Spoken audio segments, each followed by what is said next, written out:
Welcome to our video guide on managing the Merge Orders module. This powerful tool streamlines order management by enabling the merging of multiple orders into a cohesive unit. This not only enhances efficiency but also contributes to cost savings on shipping expenses. So, let's get started. After a successful installation, head to the Modules and Extensions tabs in your website's admin area. Locate the Merge Orders module and access its configuration settings by clicking Edit. Within the Settings section, activate the module by toggling the option.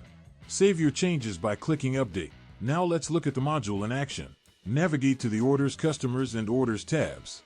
Choose the main order to serve as the anchor for merging and click Merge Orders. Enter the ID of the order to be merged, review the details, and click Merge to initiate the process. The successful merging of selected orders resulted in an organized and consolidated order structure. Corresponding changes are reflected in the order list for your convenience. Thank you for choosing our Merge Orders module to enhance your order management capabilities and make the process more streamlined and cost-effective.